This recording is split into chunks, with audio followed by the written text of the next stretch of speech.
Start the recording. So for today, like I mentioned, we're going to go over some Google AdWords fundamentals and just a high-level roadmap. Going to go over different types of AdWords campaigns. One thing about Google, they're already always adding new types of campaigns. So this is just something to be aware of, so you know what would be the best for your goals and for your brand. After that, we're going to go into bidding strategies. I'm going to go over some of the most used strategies, but as part of the homework, I have assigned to read an article which goes into all of them. And I Okay. believe there are 12 different strategies, if I counted correctly. But for today, I'm going to go over the five most common strategies. From there, we're going to go into applying a framework for your AdWords campaign. So this is kind of more at a high level, thinking about, okay, what are the goals of your campaign? What is your brand's position in the market? And making sure you're selecting the right type of ad campaigns and the right type of bidding strategies in order to meet those goals. And then for the last part of today, we're going to go over just some general high level metrics you should be looking at when trying to figure out the success and the impact of your AdWords campaign. Okay. Okay, so moving right on into the types of AdWords campaigns. So we have display network, search network, video, shopping, and app.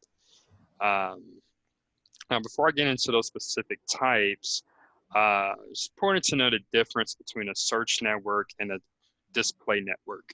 So the search network, the traditional Google ad, when you Google something and the ad shows up at the top of the search results, that's on Google's search network. You'll also see this if you ever use Google Shopping. Those ads are also on the search network. Another example, and I'll show a real example here in the next slide, where Google has different search partners where if you use that website's search functionality, you'll also see ads there. And so that's just another place where your Google search ads can show up. The display network, on the other hand, is not limited to showing up in one place. Um, they can show up on different websites. They can show up on YouTube. They can show up really on mobile apps, on the Android OS. There's a lot of different places that your Google Display Network ads can show up. And the one that you use really depends on your budget, your goals, and really what you're looking to drive with your ads campaign. So for the search network, it's a lot more straightforward. You're offering a service or a product, and you're targeting people who are looking for a direct solution to their issue. And these types of ads usually work best for, I call them pain in the neck problems. So I woke up with a terrible toothache. I need a dentist, and I need a dentist like now. Um, Okay. or another example would be, I think we use this one for SEO. I'm locked out of my car or my house. It's midnight and I have no way to get in. I need an emergency locksmith right now. Okay. Um, and really, yeah, so those are going to be your best use for your search ads. Search ads are also good if you have a small ad budget, and I'll get into why when comparing that to Google Display Ads. But if you have a limited budget, and I would say four figures or under, I would consider a small ad budget. Then you want to make sure that you're getting the most out of that ad spend, and the clicks that you're getting, the interactions that you're getting, that those are leading directly to conversions. And then, just generally, if really your primary focus is to generate quality leads, then search network ads are going to be your best bet. Now, to compare that with the display network ads, display networks, and you see major brands doing this quite a bit using the display network, if you're really trying to build your brand awareness. So maybe you're a brand new company or startup, or you're moving into a new market, you're really just trying to boost your brand awareness without a priority on driving leads and conversions. Well, leads and conversions are always great. That's not how you would evaluate or assess these campaigns. Um, this Google display ads are also a good option if your product or service is not an immediate sell. So kind of the opposite of a pain in the neck solution. So if you're selling anything that's a luxury item or something that's not going to directly impact the health right now of that user, then I would say that's not an immediate sell. And really a good way to determine if you're providing a pain in the neck problem or a service that's not for immediate sell is if that person has time to do research, or if they're willing to take time to do research, then you're probably more so on the service that's not immediate or doesn't serve an immediate need. Okay. Brand awareness, or I'm sorry, Google display ads are also a great option if your product or service is very image focused. So for white shoes consulting, fashion, that's definitely an industry where imagery is very important. Right. Those are the types of industries or services that would be best suited for the Google Display Network. If you look at something like, kind of going back to one of our other examples, a locksmith, I mean, there's not much not many ways you can make a locksmith and what they do sexy. I'm sure there are ways, like outside of the box ways to do that, but nothing is just, comes to mind immediately. And then Google Display, if you want to close coverage with keyword gaps. So let's say on the Google Search Network, if the keywords that you're going after have a really high cost per click, then maybe you want to kind of bridge that gap with Google Display Ads, because maybe you realistically can't compete with some of the larger advertisers in your market or in your industry.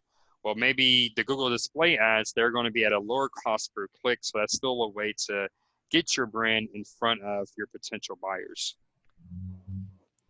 Any questions there? Nope, that's good. Okay. Now, this is an example of, I mentioned a Google search partner. So this would be on the Google Search Network. So this is a pretty prominent publication, The Guardian. Yeah. And if you ever go and use their search feature, you're going to see ads at the very top of their search results. There are a lot of different websites out there that offer this functionality. Okay. Like powered by Google. Yeah, exactly. I think Alpha Graphics, we use it too. Oh, really? Nice. Okay. Yeah. Okay. Yeah, it can be a great way to kind of monetize your site, outside of your primary monetization strategy. Yeah. So these are the different campaign types on the AdWords platform. Now, I won't spend too much time on this because we'll actually in future sessions be going deep into detail with each of these different types of ad campaigns. But, I was just thinking for White Shoes Consulting, are you currently running ads? Not right now. Okay. I want to. Was waiting for this training. Nice. Okay. So I would say for anything e-commerce, I would probably make Google Shopping ads my number one target for a few reasons. First, kind of going back to fashion, is very image focused. Google Shopping ads allow you to include pictures of your different products and offerings. Another reason is, especially if you're working with a limited budget, if someone's on the Google Shopping tab, they have the intent to buy something. Like you can pretty much assume they have their credit card out or they have their PayPal ready. They're ready to go spend money. And so by targeting folks on Google Shopping, you're targeting people at the bottom of the funnel. So you don't have to worry about, educating them on what is an image consultant, what type of services you provide, giving them like a buyer's guide on finding the right image consultant for them. You can assume they are already done that research and they just are looking for the best provider at this point. Search network ads, those are the first iteration of Google ads. And yeah, they're always great when you're doing anything that's very keyword focused, or you're really looking for to do any type of remarketing. So I would say out of these, I would rank Search Network number two. And Okay. then video also can be very powerful. The benefit with video is that you can put together a ad creative on YouTube. And if that person, I'm sure you've seen it where they can click the skip the ad button. If they click that button within the first 30 seconds, then that ad is free. So Okay. kind of a strategy you can use is just really bombard people with YouTube video ads, and then over time they're gonna say, okay, who are these folks that I keep seeing on YouTube? I keep seeing their ads. I can think of Okay. a number of SEO kind of mastermind companies who do this very well. And then it might take 6 months, it might take a year, but I end up looking into what they offer. So it's kind of like the long-term play where, okay, maybe going back to our SEO training, if you know there are certain markets that would have really good potential, but maybe you don't necessarily want to move into them right now, but maybe that's the plan for 2021, you can start putting out YouTube ads now to start building your brand awareness there. Okay. On the shopping network, do Yep. they get a lot of people shopping on there? Oh yeah. I don't have the numbers in front of, I don't know the exact numbers or the usage. But yeah, I've seen e-commerce stores where their only traffic channel was Google Shopping ads, and Really? they were able to scale and grow just with Google Shopping. But is that more for like a product that just on the shelf and they can package and ship it? Like where mine is more of a service.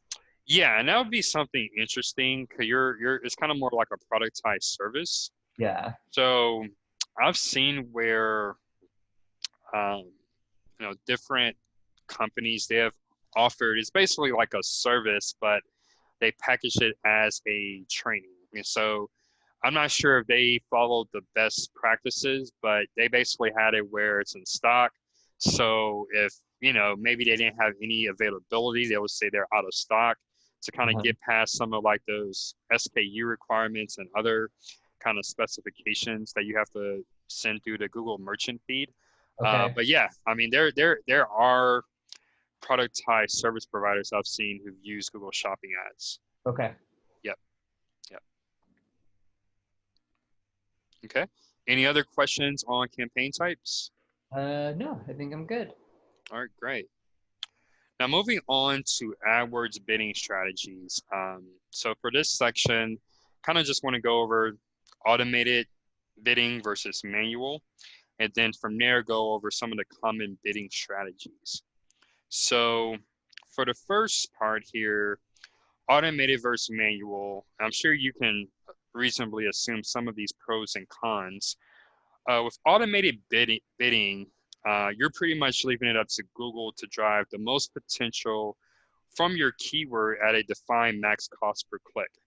So if you're maybe starting a side hustle, or even if you're maybe managing multiple campaigns, automated bidding would be a good option because it will save time and you can actually become really efficient using automated rules. Okay. So an example would be, let's say if you've run, um, you're starting a new campaign and you really want to preserve your quality score where you can save on the cost per click, but also get that visibility with your ads.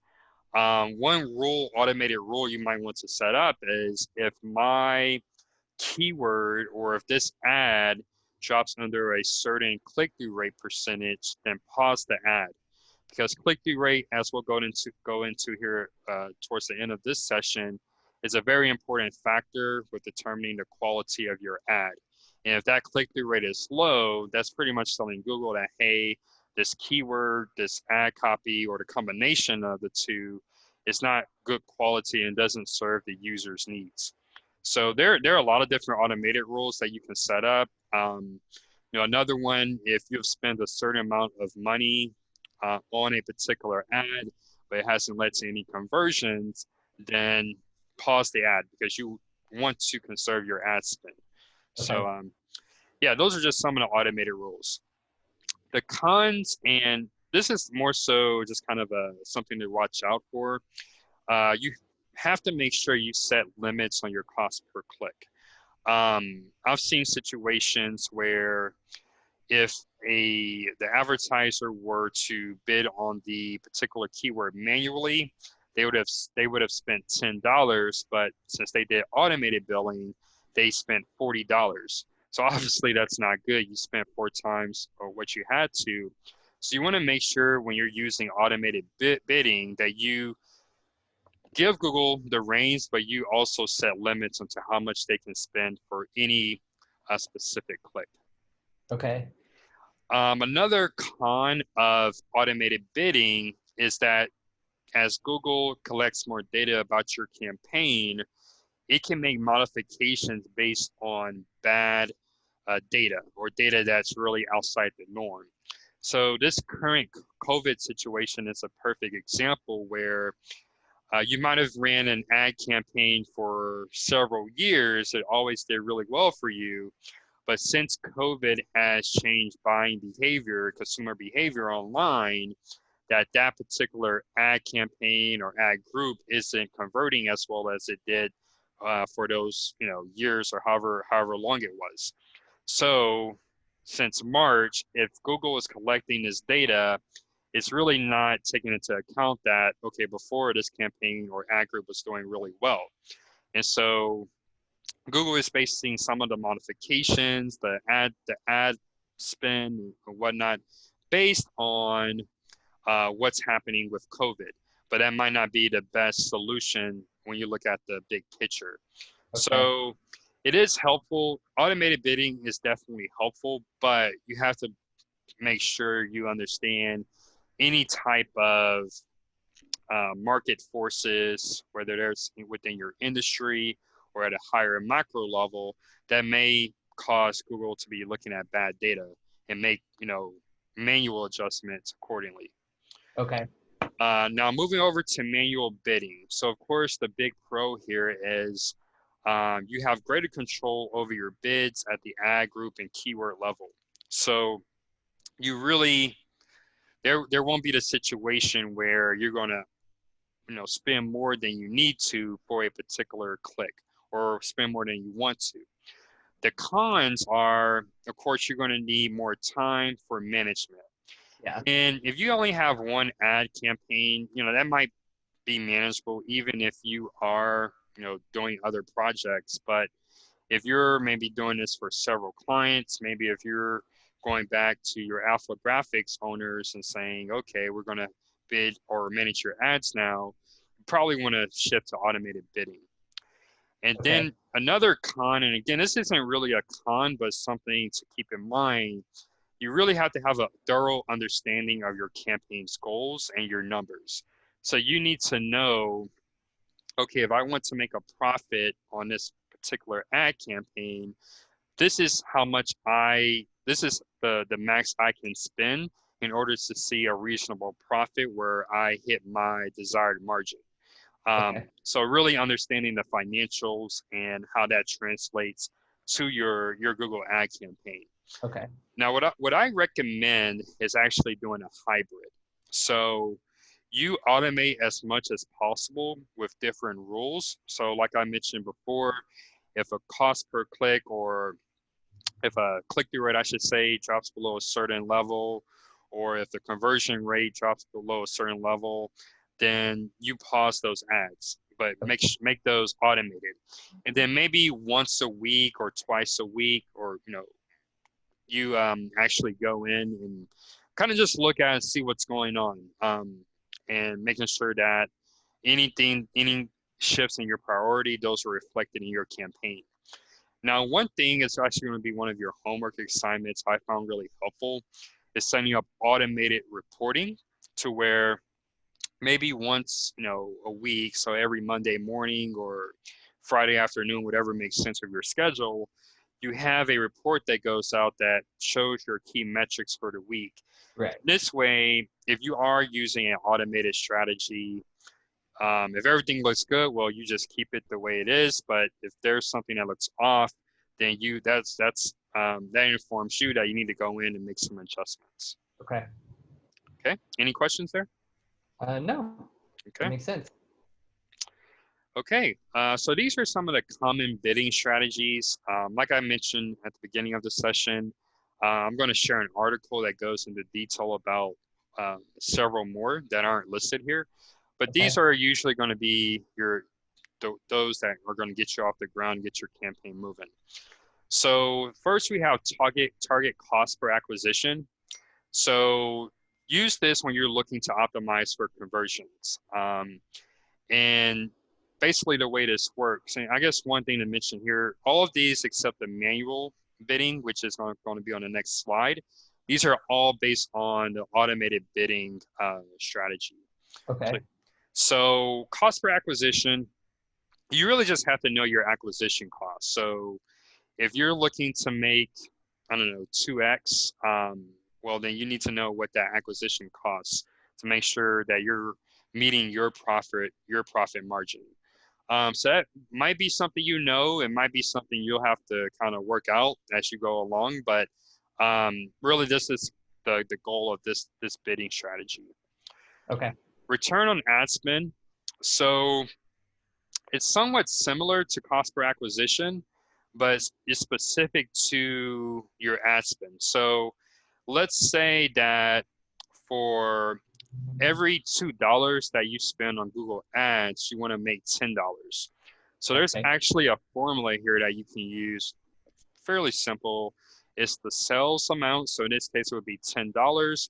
And then you divide that by the target ad spend. So that would be $2 times 100 to make it a percentage.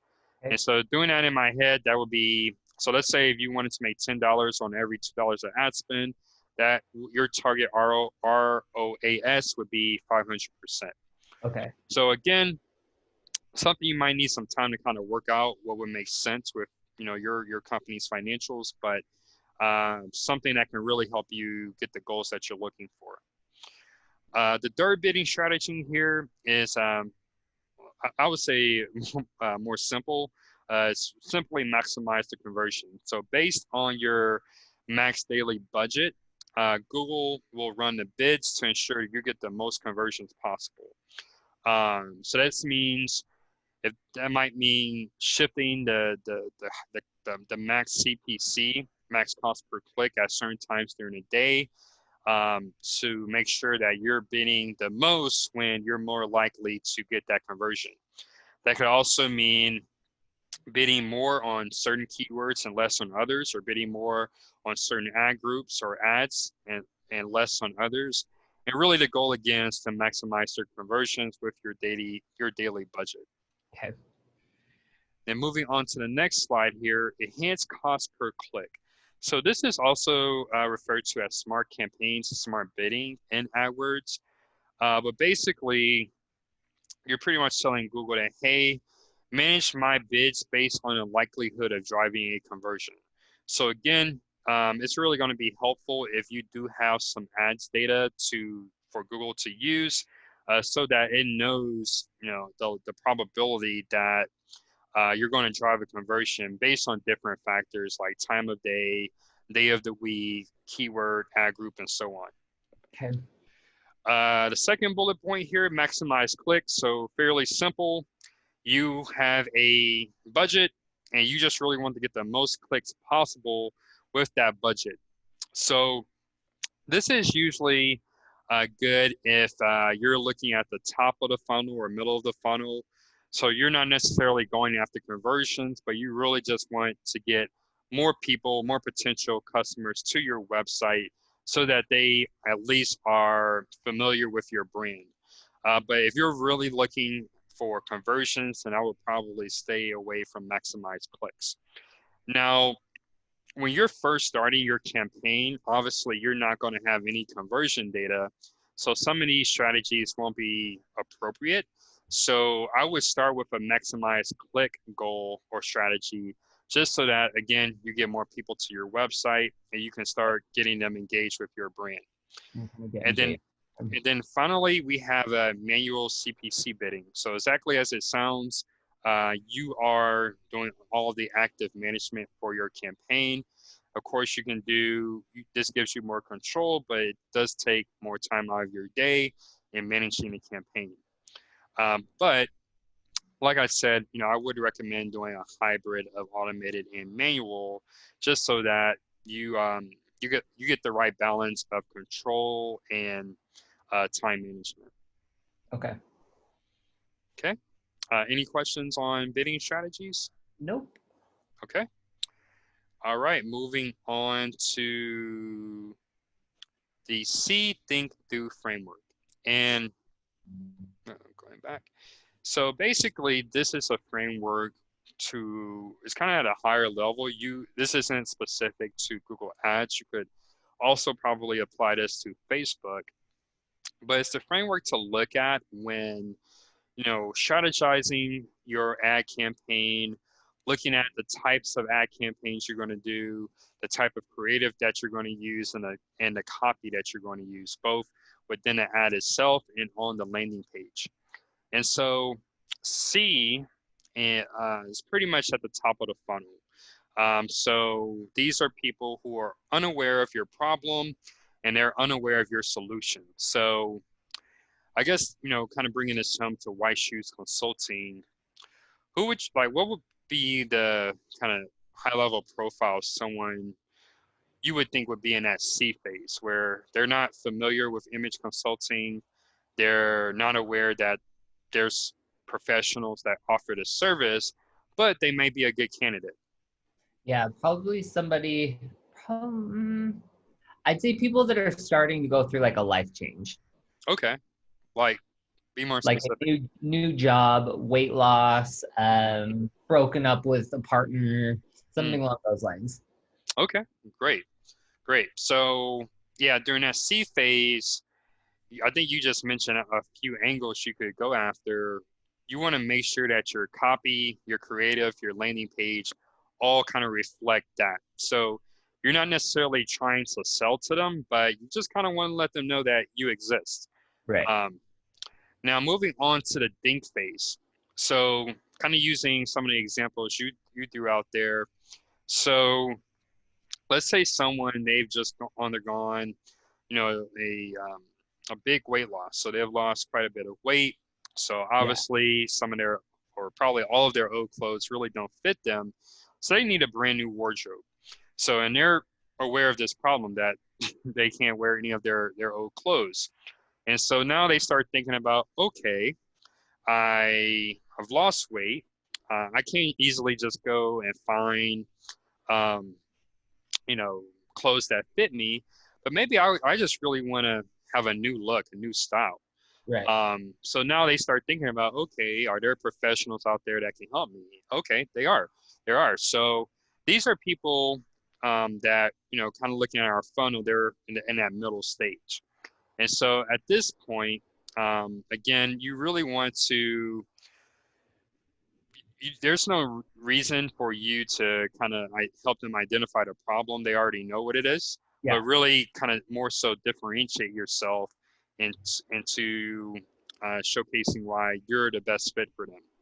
Okay. And then at the do phase, that's kind of more at the bottom of the funnel, at the end of the sales funnel, they're ready to purchase. So maybe they've looked at White Shoes Consulting, they looked at Carrie Blair and some of the other providers in the Denver market, but now they're really they're looking at the fine print. Okay, who's going to give me the best value, who provides the best service, and so on.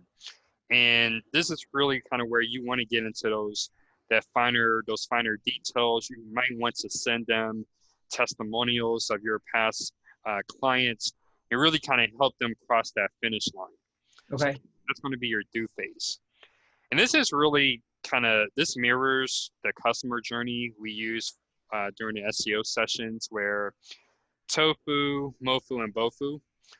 So I won't get into that, but really tofu is going to be your C stage, mofu is going to be your think stage, and then bofu is going to be your do stage. What do those stand for again? I recognize Oh yeah, those. sorry. Yeah, so top of funnel, That's middle of funnel, and bottom of funnel. Okay. Yeah.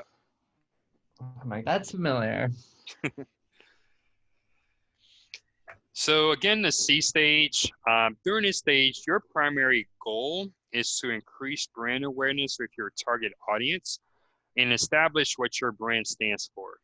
So again, you're not looking to make the sell. You're pretty much telling these people who you are and what really kind of what do you stand for. So White Shoes Consulting, what would you say your company stands for? Probably making people feel like their most confident selves. Okay, that's great. That's great. So yeah, that can be part of your branding. So you're targeting when you're looking at the C stage.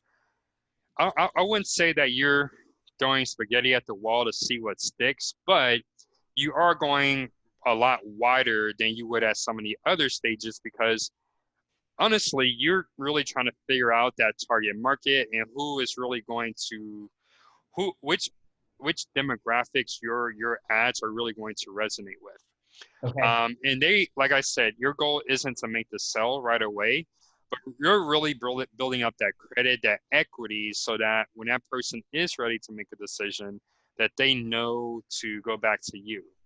Okay. So this is, again, I think you already have some really good demographics there, but focus on your demographic targeting, interest targeting. So, someone who just went through a dramatic weight loss, I think it's reasonably to assume that they're going to be really into working out, eating healthy, and just overall healthy living. And then location targeting, maybe not so much for people who have lost weight, but maybe if there's a certain part of Denver will be really big for maybe people they just graduated from Yeah. college and now they're looking for their first quote unquote real job. Maybe there's certain areas that will really have a heavy population of that target demographic. So just starting to think of things at that level. Again, with Okay. the creative, don't sell. So you can kind of think about this. You're going on your first date. You wouldn't go for the kiss in the first 5 minutes. You'll probably not get even they'll probably leave. You probably scared them away. So Yeah. really kind of just think about this as an introduction. So maybe you just tell people a little bit about who White Shoes Consulting, what your brand stands for, and kind of just put your name out there on their radar. Okay. Some of the KPIs that you want to track during the C stage would be clicks. So going back to our bidding strategies, your C stage, this is typically when you're first starting your campaign. Not a lot of people know about you. So really the only KPI you can go after is clicks. Right. If you're doing any type of video, completed views. So, and kind of drill down on that a bit further, what percentage of your video people are watching? Okay. Number of new visits to your website. So when we're looking at Google Analytics, what is that percentage of new visitors or new users, and is that percentage increasing? Okay. Improvements in branded search volume. So looking at your Google Search Console, and are terms or queries with White Shoes Consulting or Spencer Boyce, are those uh, particular phrases, are they increasing over time as Okay. you're running your C stage campaigns? And then, and this might be more relevant if you're doing something on Facebook ads, the Facebook app platform, the number of social media followers. So are you getting more Facebook likes, more Twitter followers? Are you getting that engagement on social? And that can be a indicator that your your branding campaign is working. Okay. So types of campaigns for the C stage, I would focus only on display and video campaigns. Now, as I mentioned, display, um, again, our goal here isn't to drive clicks or not to drive conversions. We're really just trying to get people to know about us. So display campaigns can be very good with that. It's the same with video. So one thing with video that is a little bit more difficult for display campaigns is that you want to try to use video as an opportunity to make that first impression and to kind of incorporate some of your brand's culture in, you know, in front of that target buyer. So if you're a very funny guy, then, you know, find ways to make that come across on camera. Okay. If you're a nerdy guy, try to find ways to make that come across on camera. Okay. That's going to resonate with certain people. And you want to focus on, again, what makes your brand different during that video. Again, there might be ways you can, you know, incorporate this into your image ads, but it's just a lot easier with your video ads. So that's something, you know, just some high level recommendations. Now, this is an example of a C ad. There's actually an image ad by Quip. Um, Basically, their message here is less fluff, more good stuff. An electric toothbrush from $25. So, you know, kind of what I'm getting from this ad, you know, they have the piggy bank, you know, someone's broken the piggy bank. Pay And for an most electric. people, say it again. I said to pay for an electric toothbrush. Right, right. And most people I associate with piggy banks. Maybe you just don't have a ton of money, so it's probably a kid who has a piggy Yeah. bank, but you can still buy one because electric toothbrush, $25. I think most people will find really reasonable. Right. So yeah, that's just one, you know, good example I found. Now in the homework, I share a few links of different video ads that I think did a really good job with their ads as far as, you know, kind of improving that, increasing that brand awareness. So just take a look at those, and then on Wednesday you can tell me what you think. Perfect. Okay, now we move on to the think stage. So the think stage again, so they're aware of your brand, and now you're really trying to show them why your brand is different or superior to others within your market. So some of the key points to keep in mind um, when advertising at this stage, you want to get prospects to engage with your brand and website so that they consider you. Whereas with the first stage, C stage, you didn't necessarily need them to go to your website. You just want them to know about you. With the think stage, you want them to take that next, it's called micro conversion, where, okay, they see your video ad, they see your image ad. Now they're actually clicking through to your website. Mm-hmm. And with this, you really want to focus on email lists. So um, you know, I would definitely say, you know, try to start building that list so that during the think stage you can target them different times with or multiple times with different ad copy and different creative. Okay. And you also want to remarket to them again with different Right. copy and creative. Okay. Um, so with this stage, we're going to incorporate search ads. So these are people, they might be using keywords that indicate that they may have some interest in your service, but they're not as obvious as, you know, someone typing in Google image consultant Denver. So in this stage, you want to use interruption marketing techniques to grab their attention with an outside the box offer. So perhaps for White Shoes Consulting, you offer them a fall 2020 shopping guide or fashion shopping guide for men. Okay. Or you compare, if you have a great understanding of some of the other providers in Denver, you offer them like a comparison of your brand, White Shoes, with some of the other brands. Or even you push them to sign up for your newsletter. Email lists, I think I mentioned this during the SEO training, but it's very powerful. It's, you know, one of the best ways to market to people. And if you can get people on that email list, you can pretty much market to them forever.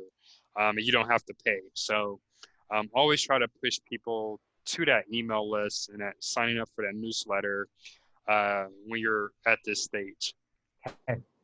Now, some of the KPIs that you should be looking at during the think stage would be click-through rate.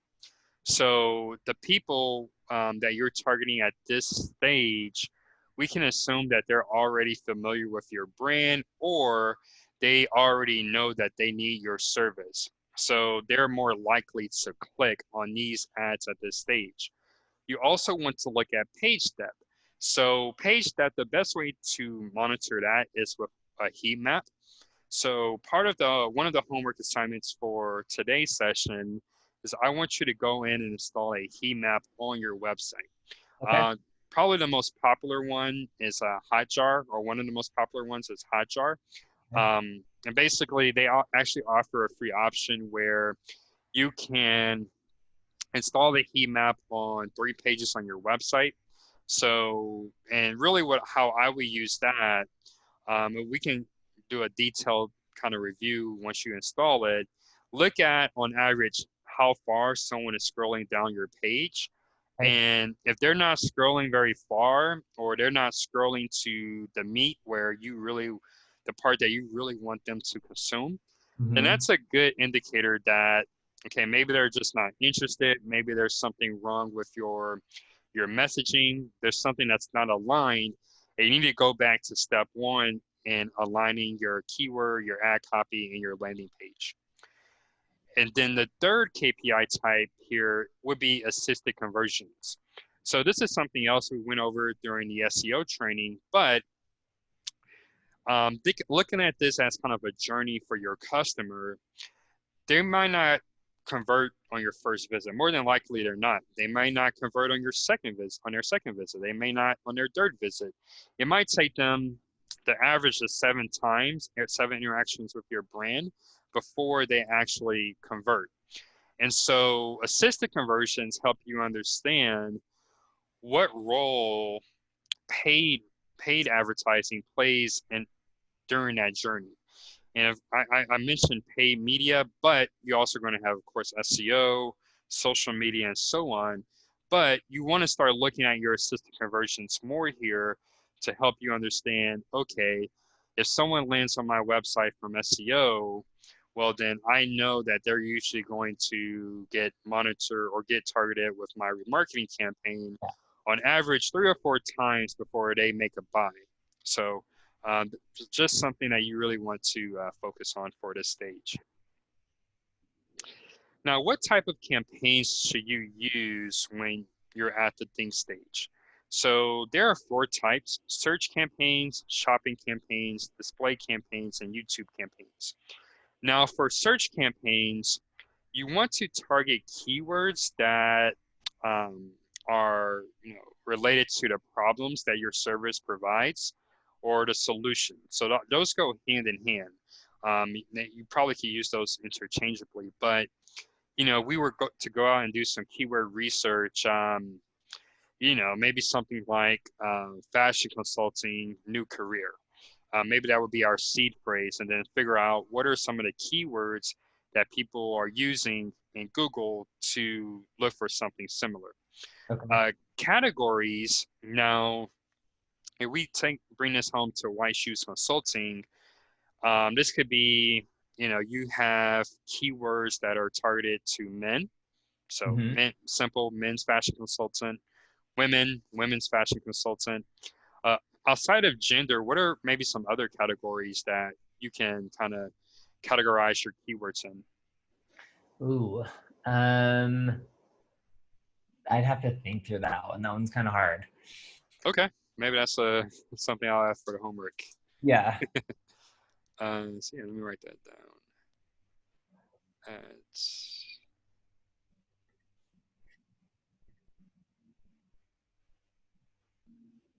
keywords for think stage. Okay. Okay, moving on to shopping campaigns. So again, they're going to be using phrases that don't necessarily include your branding in them, but they include the product that you're selling. Okay. So let's just use a generic example. If you were selling, maybe you were a small appliance store in Denver and you're selling washing machines or dishwashers. So one of the keywords that you would go after would be a washing machine, Denver, or new washing machine, used washing machine, and so on. Those would be some examples of unbranded keywords that you would use. Okay. Now, moving on to display campaigns, again, you want to focus on geography, topics, interests, demographics, affinity, and so on. So you, again, mentioned several, I guess, demographics that you would target. And Uh-huh. so the strategy with your display campaign is you will want to figure out what interests would align with those target demographics. So for example, someone who's just, worked really hard to lose a lot of weight, they would probably be really into nutrition, working out. Um, Maybe they can travel now because there isn't as much stress on your body. So these Yeah. are different interests and website interests that you will want to target with your display campaign. What I would recommend is layering these different, I guess you would call them demographics and Mhm. profiles, so that you're getting the best targeting possible. Now, backing up, you can also look at similar audiences. So if prospect Jan, if she showed interest in this combination of interests, and you know that she's a good prospect, she's relevant, then maybe you can find other people who match the same profile with the Okay. hopes that they will also need your services. Right.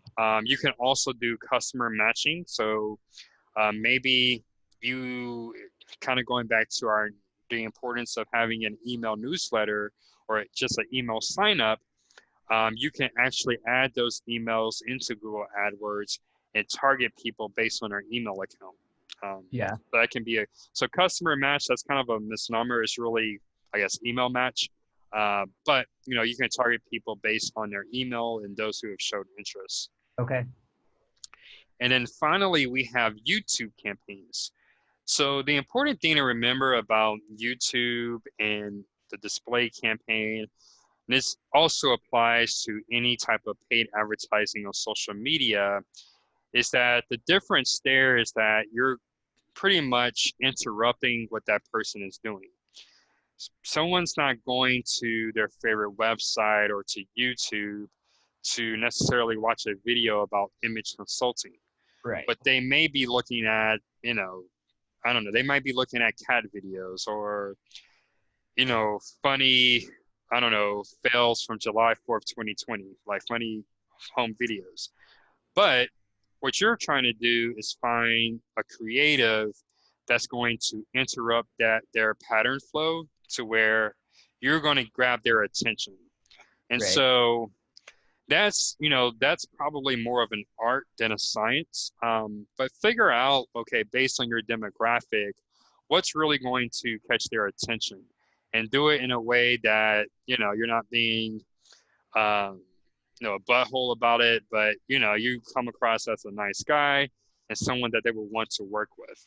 Yeah. Now, the big difference between video advertising during the think stage versus the see stage is that you should have a clear call to action for your different ad creatives. Where with the C stage, maybe you just have a video giving them some nuggets on image consulting, or maybe some ways they can brush up their wardrobe for the fall.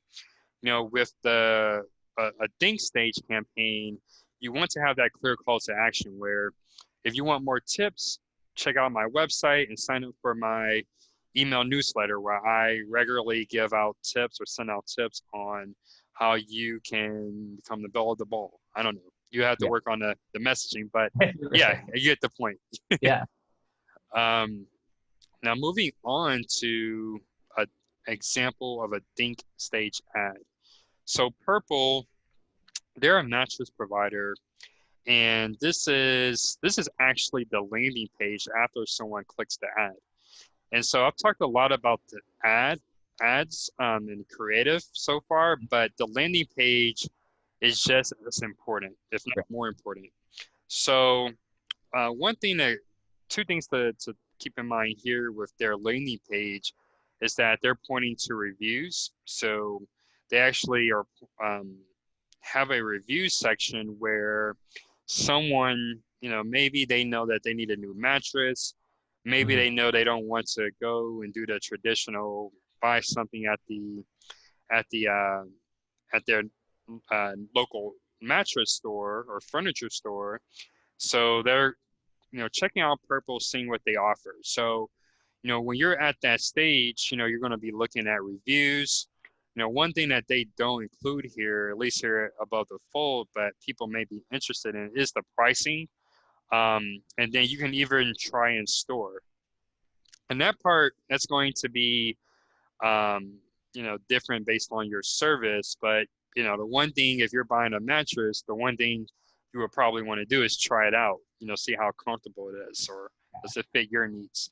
So they have this call out where you can try it in store. So, a few things to keep in mind before we move on with the think stage is that you want to match the intent to the prospect. So these folks, they're not necessarily just ready to buy. They're still kind of in that research, figuring out what are my options. So, you know, one of the general guidelines when you're putting together a landing page is that you don't want to include links to other parts of your website. You want to drive them to that landing page, have some copy that convinces them to buy or not buy, push them away if they're not the right fit. With a landing page in the ding stage, as we just saw with the purple example, you want to allow them the freedom to explore all of your options. So you might want to have a link to your services page or to your products page. That way, even if they landed on the page for this particular offering, maybe it's not the best offering for what they're looking for, but maybe that offering is somewhere else on your website. So you want to give them that freedom in order to do that. Okay. The amount of traffic at this stage is going to be a lot higher because, again, remember, we're actually including a call to action where we're trying to drive traffic to our site. Yeah. So this, at least initially, can lead to higher costs because more people are clicking. That's going to drive up your ad spend. However, since these keywords aren't bottom of the funnel, they're more kind of more research phrases. Your Hmm. cost per click should be lower than, people who are, looking for image consultant in Denver. So Right. just something to keep in mind. And then this kind of goes with assisted conversions. We were the KPI we went over a few slides ago, but you want to understand the value of your micro conversions.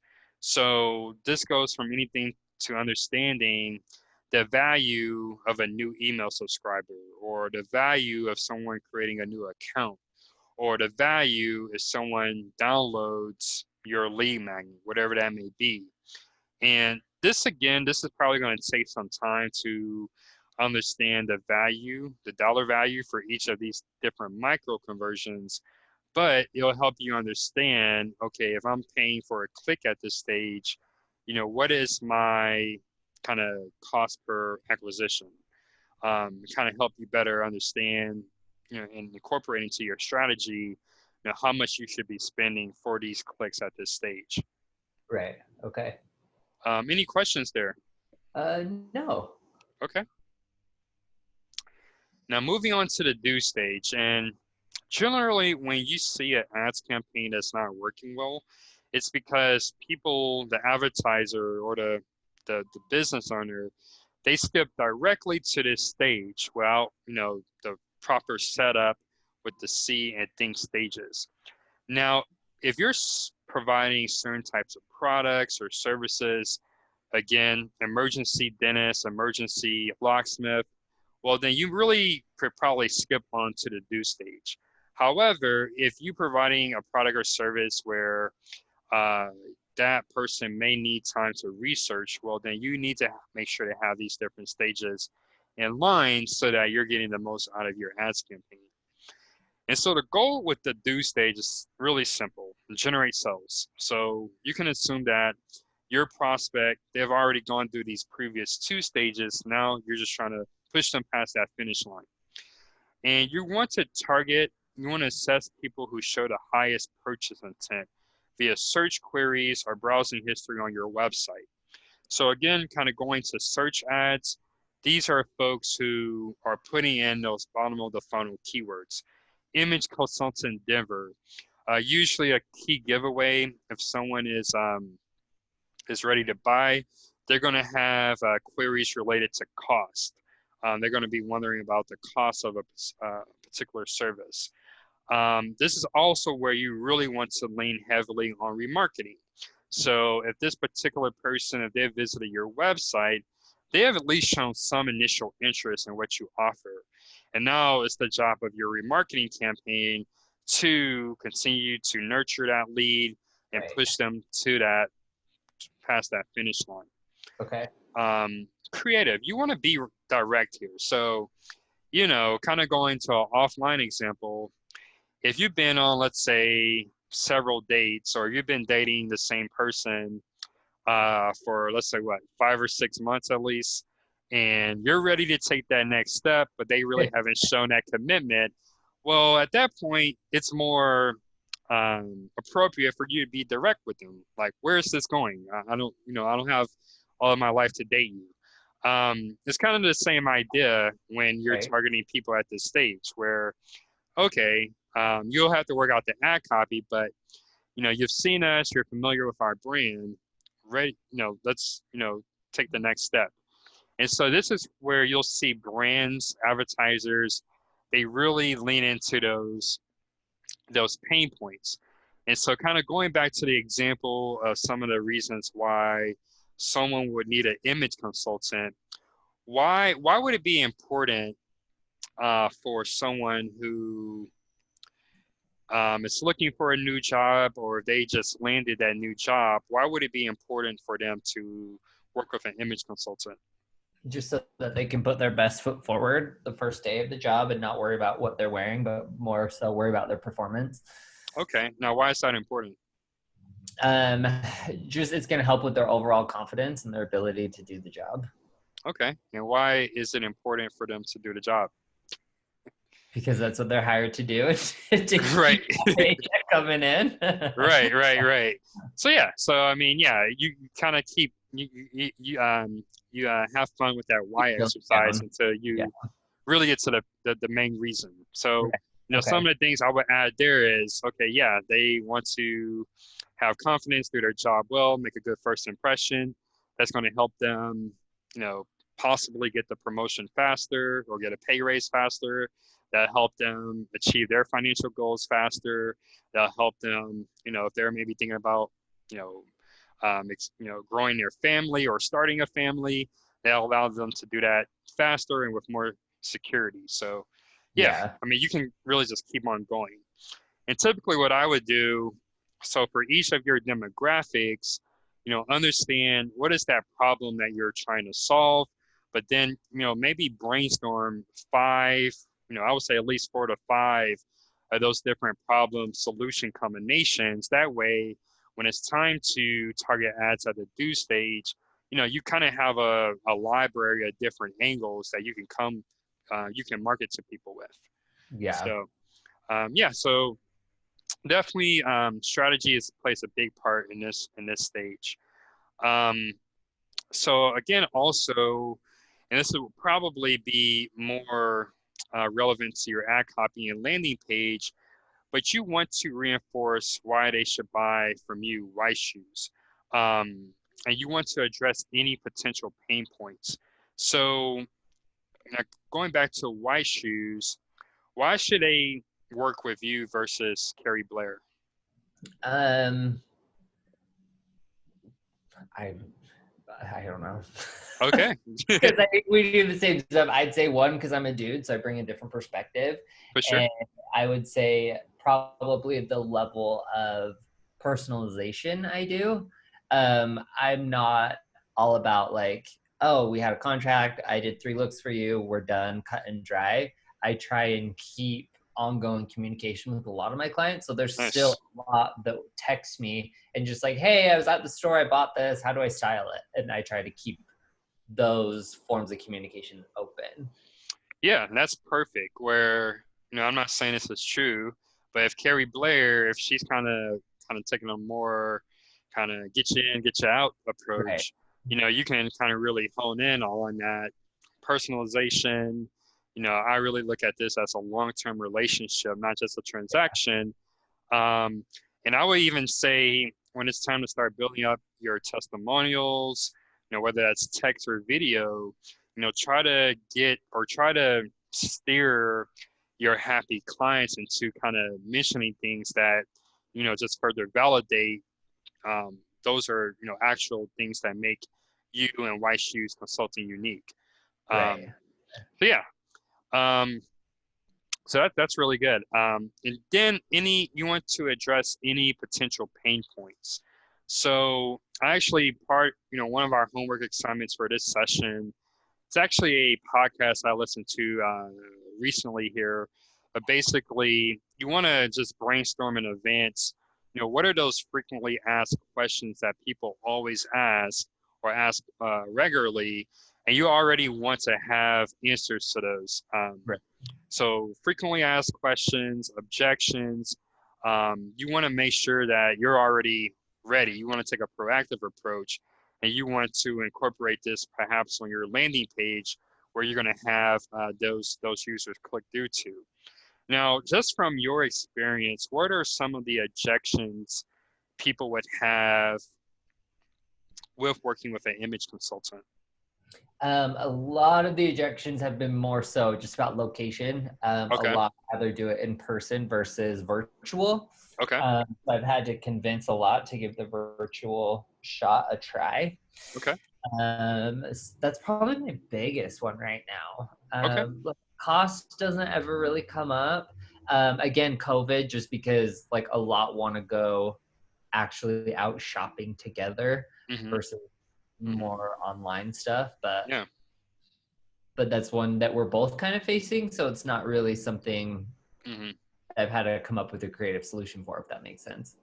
Yeah, absolutely. I think those are great points. And like we're seeing with COVID, there are going to be some things that might be temporary, where they might not be as important next year.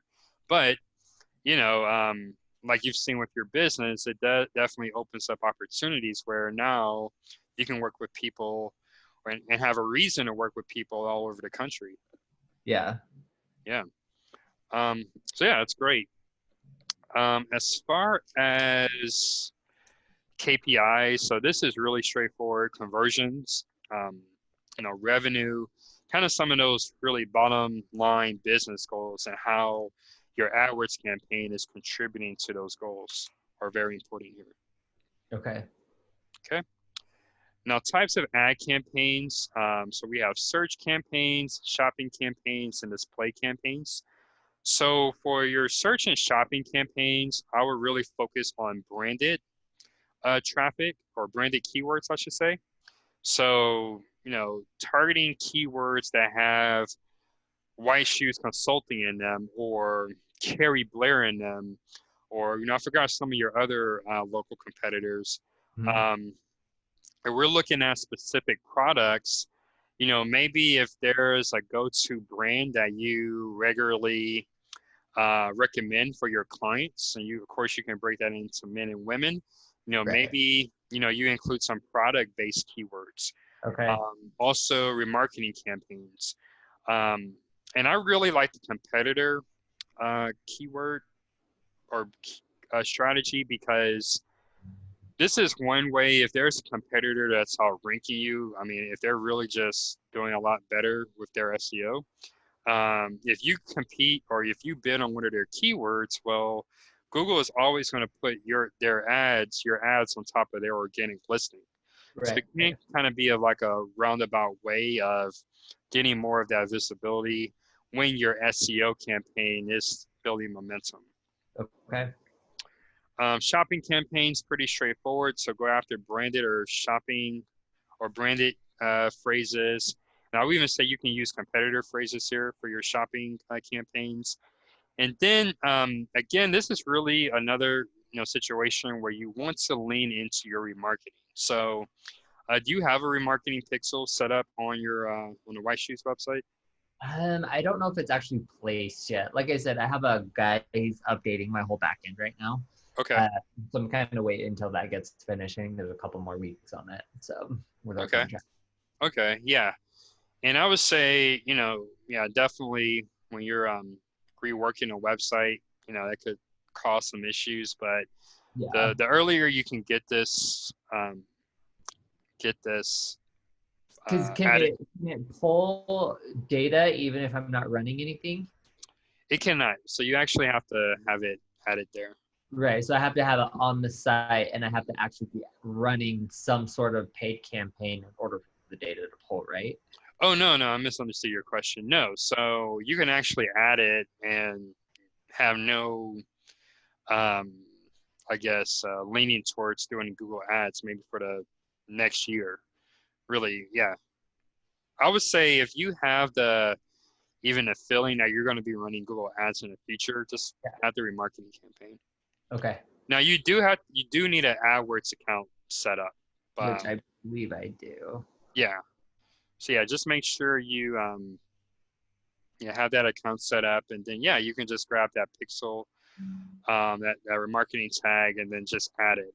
And what I would recommend you do it via Google Tag Manager. So you have your Google Analytics, your Google AdWords. If you're doing anything on Facebook, you can do your Facebook remarketing pixel.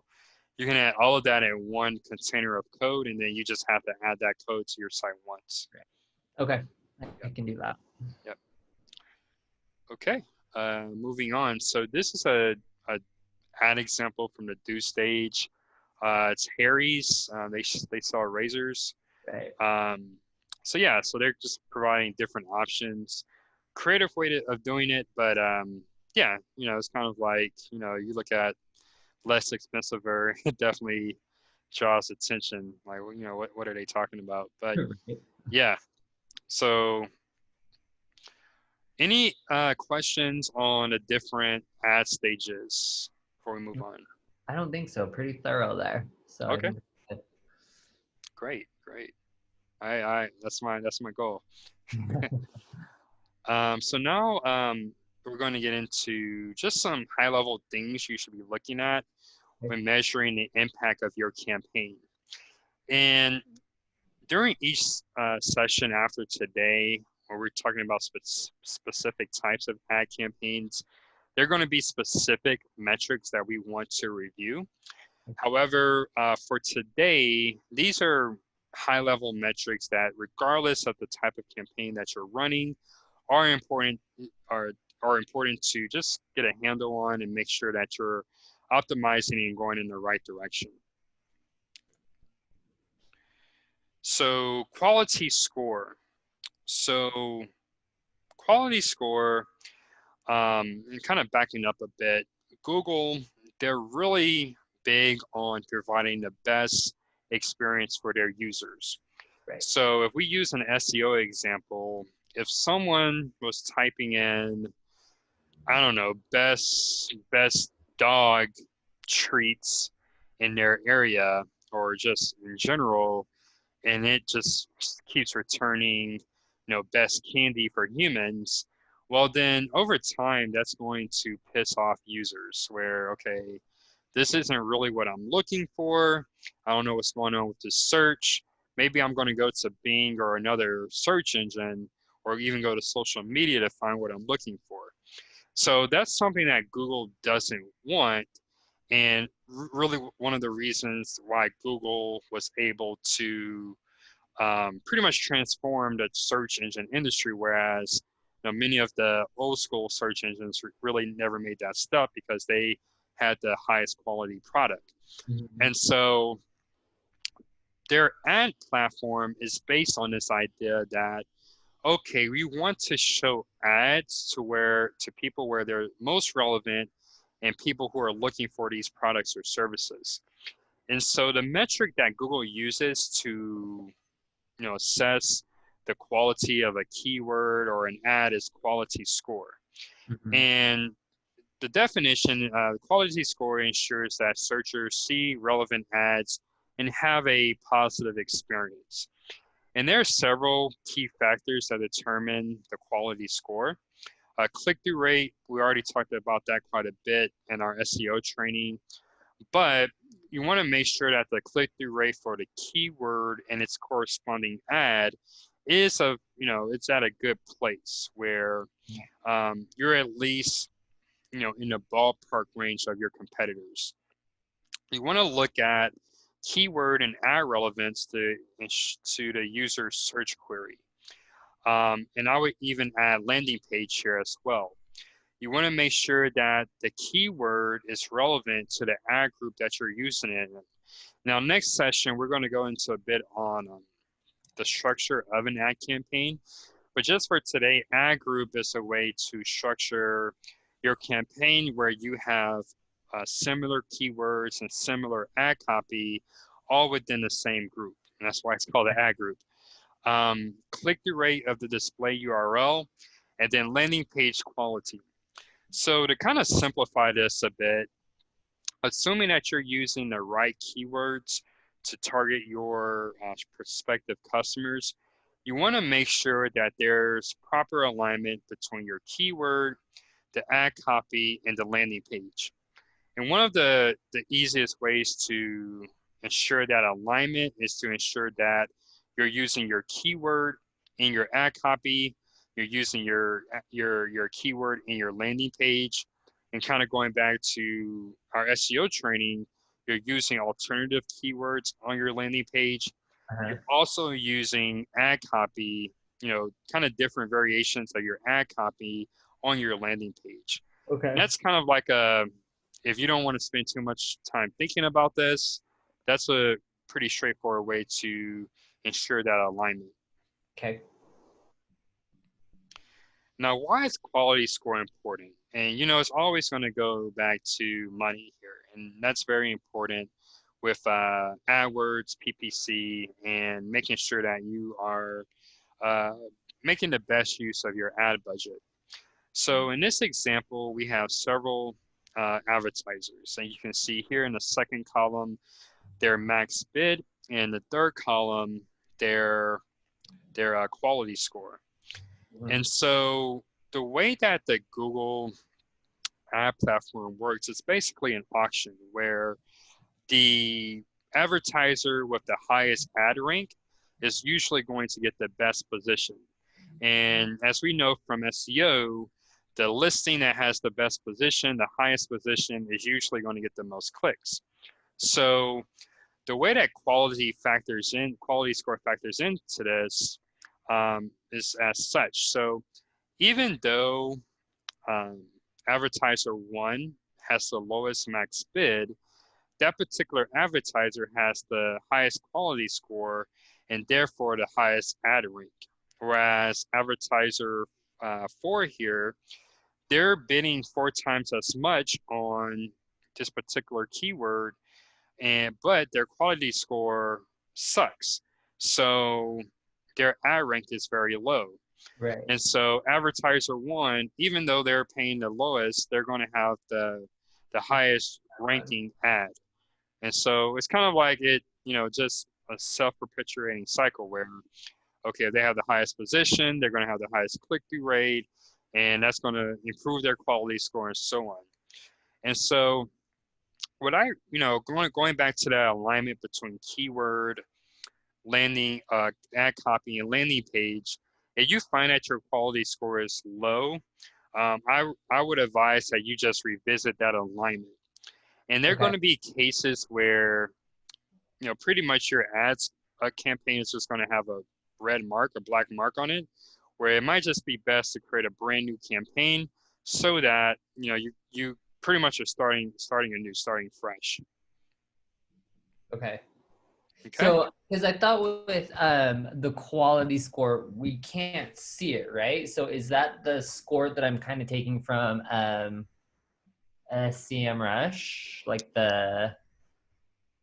what is that one? like the site score, out of 100?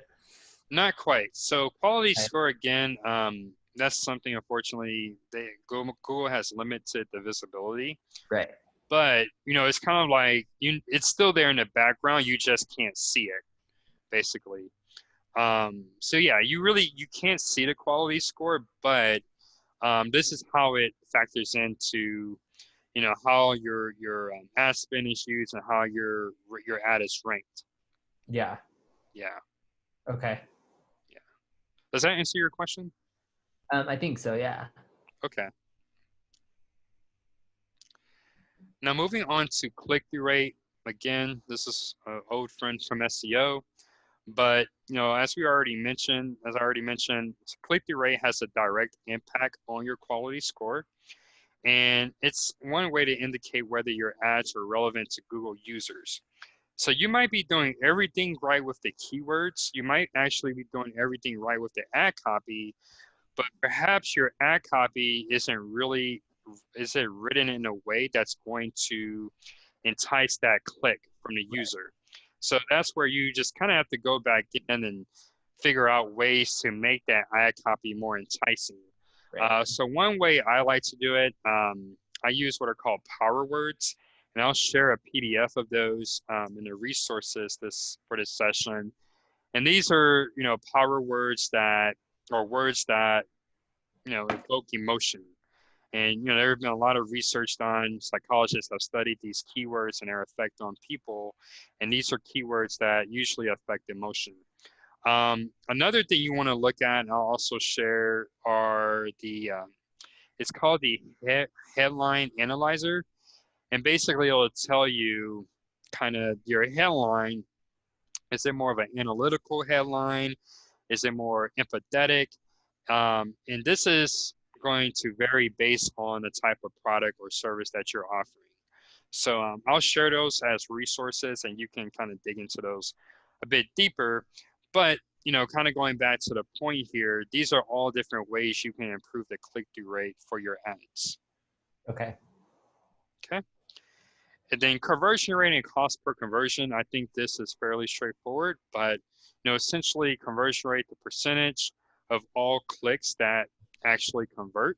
So the average is going to vary based on your industry and based on what you're providing. Typically, lower cost products and services, they're going to have a higher conversion rate compared to higher cost conversions. Yeah. And then cost per conversion, does this make sense with the margin that you're trying to hit? And that'll let you know kind of if you need to adjust some things on the financial side in order to hit your margins. Okay. And then wasted spend. And that describes the amount of money you're paying for clicks that don't lead to conversions. Now, there's just going to be some situations where you're targeting relevant keywords, your ad copy is good, but for whatever reason, that person isn't converting. Maybe they're just a, price shopper and they Mm. found a, more cost-effective alternative. Great. But there are going to be many cases, especially when you are starting your campaign, where you're going to be spending money on negative or on irrelevant keywords. And Right. this is where you want to use negative keywords because basically negative keywords are telling Google that, hey, if someone types in this particular phrase or this particular keyword, I do not want my ads showing up. And so that Yeah. mitigates that risk. And Okay. yeah, again, it's a great way to conserve your ad budget for interactions that lead to micro and macro conversions. Okay. Okay. Makes Now, sense. now that brings me to the end of the session.